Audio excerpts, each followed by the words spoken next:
Looking for a good streaming scream? Sometimes we want a horror movie, but sometimes we want a lot of horror. And when you're looking for those binge-watch thrills, there's nothing better than a horror TV show to scratch the itch.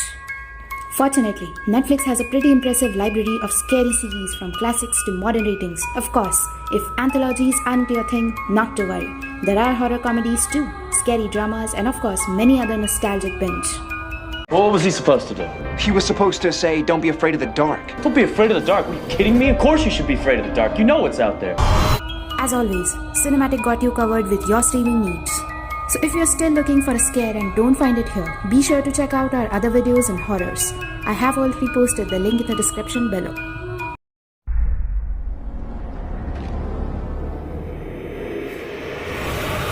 Welcome to Cinematic. Here we present to you the best horror TV shows on Netflix. Before I start, I request you to subscribe to my channel, press the bell icon, and stay tuned for more upcoming videos. Kingdom.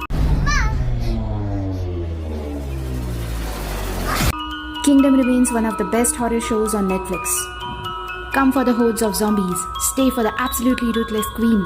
Either way, Kingdom is can't miss horror TV. 정리 준비를 하거라. Next, Castlevania. It's dark, it's bloody, and it's violent. Castlevania pulls no punches and manages to amp up what's admittedly one of the most beloved video games and mythologies of the modern era. Do you have a suggestion? Let me take care of it. Are you sure? Yeah, I'm a simple man with simple pleasures. Next, Dead Set. Eyewitnesses describe dead or injured people attacking one another on... Dead Set finds a perfect balance between the two mediums with a runtime that neither feels rushed nor overstays its welcome. Dead Set is a proper old-school zombie flick by way of miniseries with a touch of Brooker's knack for distinctly modern terrors. Next, Marianne. The French-language series Marianne came out of nowhere at the end of 2019 to absolutely scare the pants off anyone who stumbled upon it.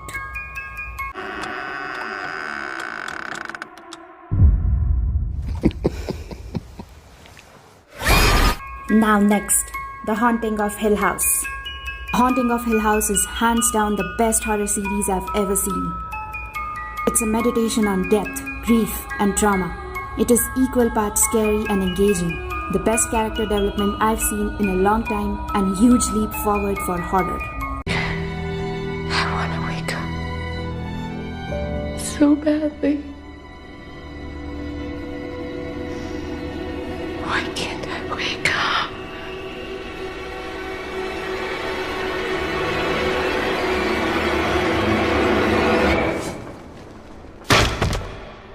Next, Ash vs. Evil Dead. You asked for more Ash, baby, and boy, did you get it. Ash vs. Evil Dead walks a fantastic line between the distinct tone of the films and the demands of the serialized format, honoring Raimi's singular stylings without becoming beholden to them and opening up the world with inventive, disturbing, and always blood-soaked of the Evil Dead. Who's the kid? That's my daughter, Sandy. Mandy. Brandy. And fuck you! We're still getting to know each other. Next, Penny Dreadful. Do you believe the past can return? More than that, it never leaves us. From the League of Extraordinary Gentlemen back to Abbott and Costello and Bobby Pickett's immortal song, monster mashes have been popular for decades, but they have rarely been created with such devotion and consummate style as Penny Dreadful. Now next, Santa Clarita Diet. Underneath the blood spatter and raucous comedy, Santa Clarita Diet is one of the best family comedies on TV, featuring the kind of supportive marriage most people would, well, kill for. You eat people. I know. It's just that I'm so much more confident. I can parallel park in one move now. Next, Chilling Adventures of Sabrina. It threads into sumptuous, fascinating territory with surprisingly sharp insights on faith, church, and how they can be twisted into antiquated systems of control. Plus, there's a badass magical cat. So, sold.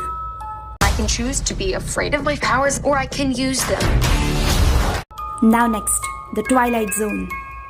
Even if you have never seen an episode of The Twilight Zone, you probably know the theme, doo-doo-doo-doo. You're hearing it right now. And the intro, Rod Serling, cigarette in hand, welcoming us in his inimitable voice to a dimension as vast as space and as timeless as infinity. I really don't want you to be frightened or anything, but I was wondering if there's a doctor or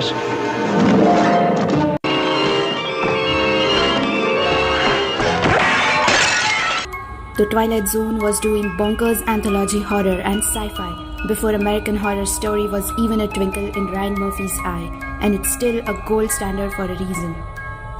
Next, Black Summer. It can be a refreshingly honest depiction of how utterly unprepared the average person is for an apocalyptic nightmare. Carmen, move it!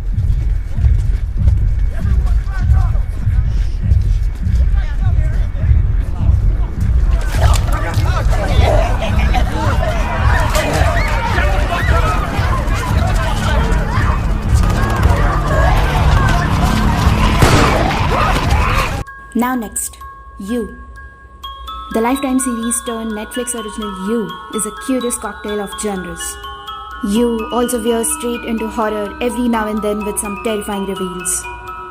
What do you want, Candace? You did it again, didn't you? That unusual blend makes for some of the most addictive binge-watching thrills you'll find on Netflix. Now next, American Horror Story. What happened to Mr. Jingles? This is the site of the worst summer massacre of all time. Rita, I totally understand the tradition. Our friend Brooke here had it for real, and we're not in the mood for some ghost story. It is a classic soapy melodrama with a twisted horror infusion that I just adore. As a narrative, American Horror Story tends to falter focusing on the horror over the story, but as a spectacle, it always delivers. Next, Black Mirror.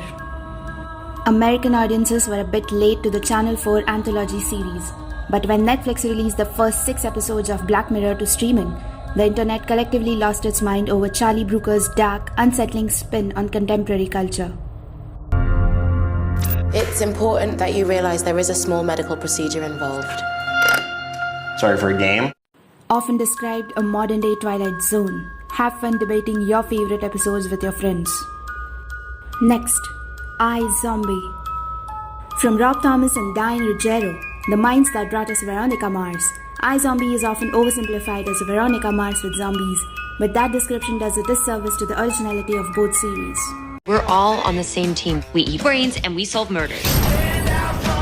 Next, Stranger Things. Netflix's out-of-nowhere hit to Stranger Things is the perfect antidote for anyone feeling nostalgic for the things that gave them chills and thrills as a kid. 99 out of 100 times, kid goes missing. The kid is with a parent or a relative. What about the other time? What? You said 99 out of 100. What about the other time? The one! The one! Next, Bates Motel. It's a rare thing indeed when a prequel loosely inspired by a seminal film like Psycho can stand on its own and inspire its own cult following, but such is the dreamy weirdness of Bates Motel. How could a god who made all this beautiful stuff in the world also make things that are scary and evil? And while the show is a slow burn, when it does make it there, it's not only chilling but enthralling and emotionally devastating. Next, Slasher. Nothing coy about this one. The title says it all, and what you see is what you get. I'm sorry, you just look so much more normal than I thought you would. Chiller's first original TV series delivers on that simple promise with an engrossing, genuinely surprising small-town hack-them-up series with truly disturbing kills. Now next, Crazy Head.